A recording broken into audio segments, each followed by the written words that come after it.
Founder, where we talk all things recruiting, hiring, business, and entrepreneurship. Today, I have Carla and Titus with me. Carla is a finance expert with over 15 years of combined corporate financial planning and analysis, strategy, and online business experience.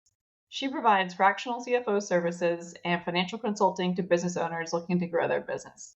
So, welcome, Carla. Thank you for having me, Caroline. So, I'd love to hear the story behind how you became a fractional CFO. Yeah, well, that one is very interesting and it goes years back. I'll say I started my career having my finance undergrad degree and really love money and numbers. I was good at numbers, so that came very natural. And also I had a mom who was an accountant, so I knew I didn't want to be an accountant, but I knew I wanted to be in business. So that kind of worked out for me to go into finance. And then 11 years of corporate finance experience, I really wanted to decide between going and getting my MBA or going to have what I call my real life MBA by putting my skills to the test with real businesses and see if it translated to actual results and profitability for the businesses we were going to be helping and consulting for. So I decided to do that instead, which was much more challenging and I think a lot more fun also to learn how, small businesses, what are the needs and how the tools that we have from corporate can apply to small business in what they really care about and what matters, which is growing profits, having cash in the bank, and paying themselves so that they can build personal wealth, being our top priorities for the people that we work with and help in bringing those results, to be managed and control and monitor and performing at the level we need and require for everyone to have a long lasting profitable business. And I think that was it's been 5 years since we started doing that work, and it's been amazing the kind of results we've been able to get, clients and like the support we provided. And it's such a needed but not seeked role of being a fractional CFO, because you think about your bookkeeping team and your accountant maybe providing you some support financially or from on the accounting side. But what's missing is that forward looking, and that is what we focus on proactive planning, helping the business create the path that they want to see their business go into and also execute to those goals so that we make sure we know we are on track and not deviating away from the plan. So, how can companies financially plan when they are deciding whether or not they can hire somebody? Yeah, so I think there's a lot of pieces that go into this puzzle that we like to help our clients, work through. But if you're listening and you're like, okay, I want to start doing this for my company, what are the few things you need to start working through is first, you need to really go understand what is your cash flow. How much cash do you have in the bank before you start hiring? Because what people don't tell you is that hiring is expensive. Scaling a company is expensive. And it really hits your profits if you're not prepared. So having the right amount of cash in the bank before you get started is going to be key so that you don't run out of cash before your hires are up and running, fully producing the results you expect them, which by the way, doesn't happen day one. It tends to be a ramp up period of 2 to 3 months before you start to see them fully contributing. And if you don't understand the timeline, you're going to see yourself frustrated and also spending a lot of money you don't have and having to get, borrow money or get money from somewhere to be able to afford that period. And I think that there's so many overlooked costs when hiring people that I don't think we talk about often. And that is, do they need a laptop? Does your subscription level for that person go up to the next level and now you're being charged twice as much for that subscription, whatever software that is, because you brought in person number 10?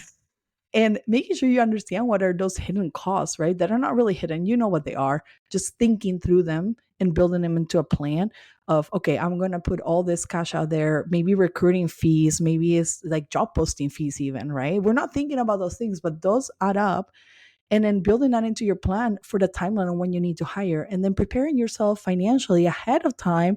So this is not a surprise, and you can afford some of those costs of bringing people on.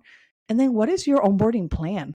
That takes time and effort. You got to train people. And if you're not training them, you're training them maybe on the way that you do things, maybe that an experienced hire. That still takes time and bandwidth for your team or yourself to get them ready and performing. So don't overlook that time, because time is money. And we want to manage it the same way that we manage our cash resources. So you need time, cash, and a timeline to understand how and when would you bring that next hire And if you're making these decisions blindly without looking at your numbers, there could be some unintended consequences that you later deal with. And I'm telling you now that when people get into that space and they want money and access to capital to afford this, it's a little too late because banks don't want to let you borrow money when you need it. They want to give you money when you don't need it, when you have a plan ahead of time and you can walk them through how you're going to pay them back. So just kind of keep it in mind as you're looking to your plan. What are some of those needs? How do companies and business owners, small business owners, how do they know looking at the cash flow if they can afford to hire? So we always recommend that you keep, 2, 3 months of expenses in your savings account, checking account, wherever you put the money aside to cover that. Because you never know when things will change. Maybe there's a period where you are not getting the, qualified leads or clients that you expected. You still got to pay yourself and you got to pay your team. And I see too often where business owners are taking a pay cut or not paying themselves so they can pay their team, which is very noble. But we want all of you to get paid. You work too hard for this. And, if you're not getting that paycheck, it could be very demotivating, especially during that time period. So make sure you have that runway so that you're feeling good. If you're going to start to hire on scale, you need an additional fund for hiring activities. And that could be maybe 2, 3 months of someone's salary, whoever you're bringing on. So again, you allow them time to start performing and bringing the money back that you invested in them.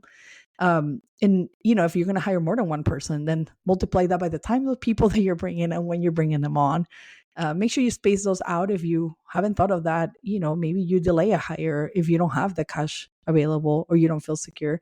Maybe you do go get the line of credit and have the bank finance that growth of your company by getting those funds, allocated towards that growth and hiring that you're expecting to do. But you need to have a really clear picture on timeline and the story so that the banks will be like, yeah, that makes sense. And we will finance that growth that you're expecting because we know the outcomes that are on the other side. And that doesn't happen by accident. It happens with a clear financial plan. So making sure you have that cash available before you start doing those hiring activities is going to be key to not find yourself in a bind. Would you suggest that employers hire on employees as a W-2 or doing the contractor route and doing 1099 employees? Yeah, that's a great question. We get asked that a lot. And I think the answer is going to depend on the type of business you have and the model that you're trying to achieve. So where I want to be very clear is that there's a very clear distinction between a W-2 and a 1099 and how you treat them and the expectations you have of those employees or contractors on how they get to dictate their time, when they do work, how they do work. And if you're in the gray area on what a contractor is versus an employee, you should consult your attorney or you should consult with someone who can guide you on the differences and make sure you're compliant, because that's number one. As business owners, we want to get away from risk. And by being compliant, we're minimizing that risk. Now, I have some business owners that love to throttle the line. And that's your choice. You get to decide on that risk, but just know that it might come back later and it will be expensive. So just making sure you're clear on what it is. And if the role does merit a 1099 contracted, then sure, you can hire that way because you're not dictating their hours or how they're working or when they're delivering things. There's obviously an agreement on when you expect things to be done, but you're not saying tomorrow you got to work from 8 to 5 for me and deliver these things. Like, that doesn't work, right? So that's more of an employee model. And then think about, does your business need an employee? Does it need it full-time? Does it need it part-time? Does it even need a quarter-time employee? Like, I think sometimes we get so fixated when we're scaling the business that we have to bring a full-time employee right away, pay all the benefits, all the payroll taxes and everything that comes with it. And what the business really needs is just someone to start taking on some work off our plate. Maybe it's 10 hours a week, maybe it's 20 hours a week. There's people out there that are looking for that type of work that don't want to be full-time. And so start to think about what are the needs of the business and what are the roles that will help fill those needs and when, and what is the cost for all of that. And sometimes we've helped clients hire several part-time positions because we thought the variety was better than having one full-time person doing all the work, and it worked better for us. So it's depending on the business needs that's going to tell you what are the positions and then what type of position do you want to bring on based on what needs to happen and when. I love your creative approach because you're right. It's not one size fits all. And just kind of looking at it and you're right, there are people out there that just want to work 10 hours a week or that just want to do virtual support for 20 hours, or there's a lot of fractional options out there these days, which is really nice. I think people are more open to that lifestyle than they were before, especially now after, having gone through challenging times. People are reassessing their needs and like what's important to them. And then if we can provide them roles that meet that, why not get creative? It doesn't have to be the full-time 100% benefits for people to want to work for you as you're growing and scaling. Maybe they can grow with you too, because it might be in a different season of life where they want to work more longer term. And then you can have that conversation. So, what are the downsides of not actively planning on hiring expenses when you are scaling your business? So we see often, we talked about running out of cash. That's a real thing. People get into this hiring, phases, and they forget that it's going to drain their bank account to a point where they just can't, pay themselves anymore. Again, it'll always be the owner that first starts to, give away their pay, or that, takes a step back on how much they're paying themselves to fund everyone else. Because they're like, well, one day, this will be big enough that I'll be bringing all the profits. And what I find often is that if we don't have that discipline of paying ourselves and that, instated into the plan, it's really hard later to try to add it back in because we just get used to not doing it. So it's really about keeping those habits and being able to be prepared with that cash flow runway that we need and is necessary to scale a business, because it takes money to grow. And also keeping an eye on profitability and knowing, okay, well, for the next 3 to 6 months, our profits might not look great, but then come second half of the year, they'll look amazing because now we have a plan of how these people are going to start producing for us. The other downfall is like you start to bring people that you don't need. And that's a big one. Like I see that people are just bringing people for the sake of people because they're like, we need bodies to do work. And they don't even know what work. They're like, don't have a job description. They just went ahead and like put up a job ad. I don't even know how, right? And did not define what are the roles or needs of the business. They just said, well, we just need someone to do marketing, or we just need someone to do, client fulfillment. And we just need someone to, I don't know, fill in the blank. And they forgot to say, and this person's responsibilities are, right? And if you think about it, taking a step back to do that work, first of all, it's not easy. I know you're busy running your business. You're already doing a million things. The last thing you want to do is sit down and write a job description. But if you don't, then you might end up hiring the wrong person. And guess what? 3 months later, you'll realize that and you'll have to let them go and find the right person. So you're back to doing all that work for nothing. You've already invested time and effort. You pay for those hiring fees. You pay for the laptop. You did all the setup. And now you wasted time and money on someone who wasn't the right fit for where you're going.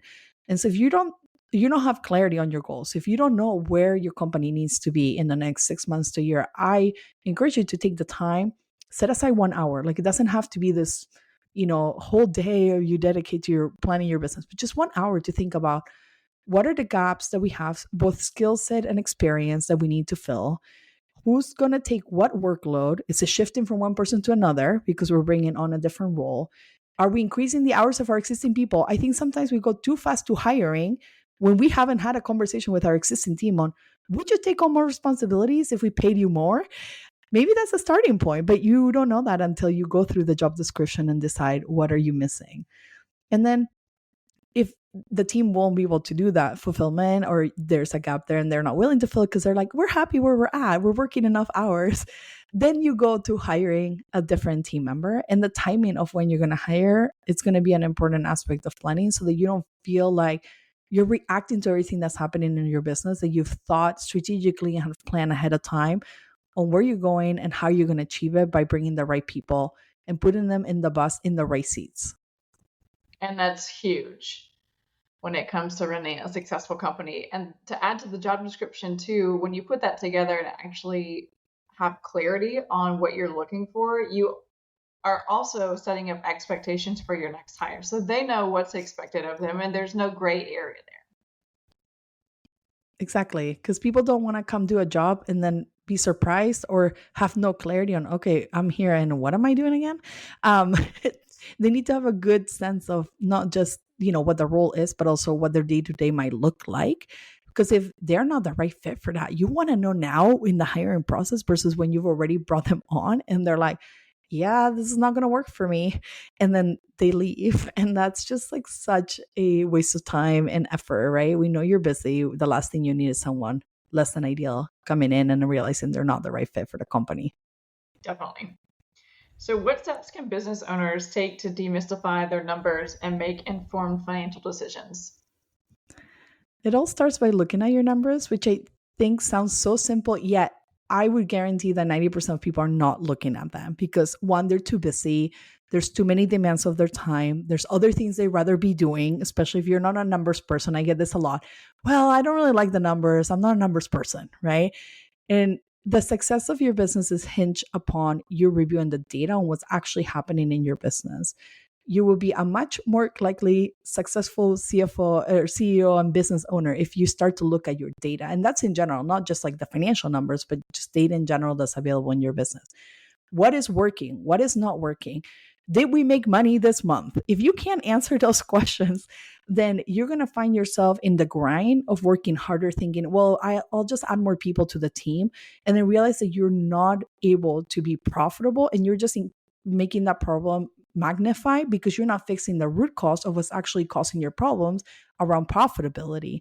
And that is healthy margins, making sure you have the right cost structure to the right growth goals that you have for the business. And if you're not hitting them, guess what? You should probably know that by looking at your numbers of what happened the previous month. Now, that's just a starting point, right? And there's four critical numbers I want you to look at. So if you're like, oh, I'm overwhelmed, I don't know what to look at, start with what was my revenue?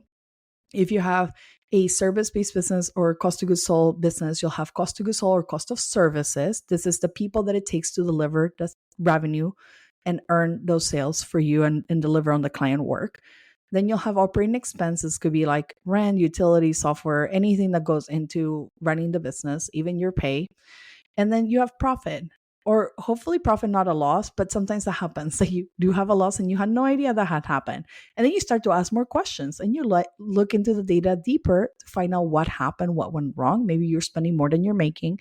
Maybe you made some intentional investment, one-time things that will not show up again. So that's okay. You know that month wasn't going to be great. Maybe your sales goal, revenue goal is too low and you need to increase it because you brought on more people and then you forgot to adjust for that. So your numbers at that level will tell you what's happening. Now, if you want to get better at this, then you start to proactively plan out what your numbers need to be or look like. And that's where, the support of a CFO might come in handy if you've never done that before. And you're like, what should my numbers be? Like, what can my goals be? And how does it all connect together into a comprehensive financial plan where all the pieces are working together to get you to that next goal, especially when it comes time to hiring, right? Because a lot will change. Your cost structure will change. Your revenue goals ideally will change with that too. And your margins and profitability will shift accordingly. So looking at that and planning ahead becomes kind of the next step. But if you haven't even gone into looking at your numbers, let's just start there because that's a simple actionable thing. I want you to go look, pull your profit and loss statement for last month and year to date and tell me, what do you see? What is happening? Are you happy with those results?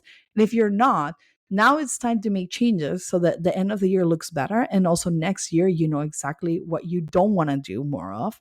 Literally look at your expenses line by line and be like, is this necessary? Am I benefiting enough from spending money in this area? And is it time to change?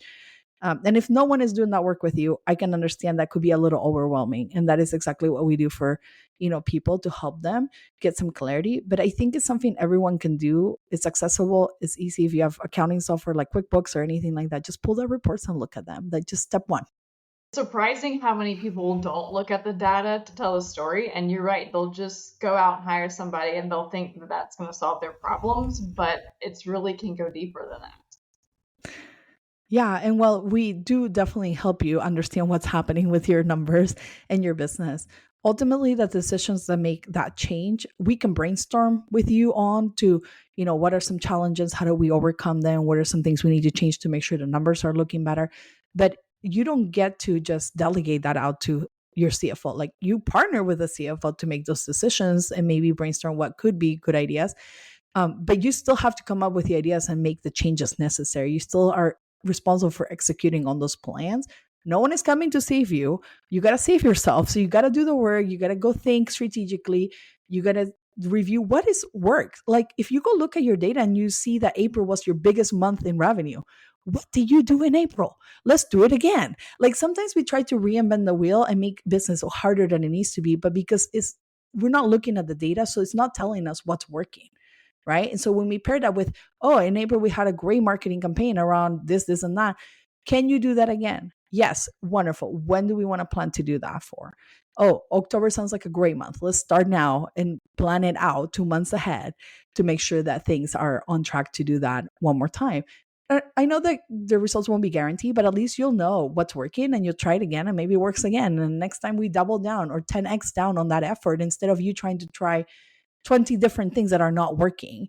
But a lot of entrepreneurship is just trial and error, right? You want to try and see if it works, but you got to measure that result. And that is in your numbers. It'll tell you, oh, it did work, by the way. Do more of that. Or it didn't. And like, we might not want to keep investing in that one area. We've been pouring all of our money to with hope that it would work and it's still not yielding results. So just something also to be mindful of let go of the things that are not working. Try something else.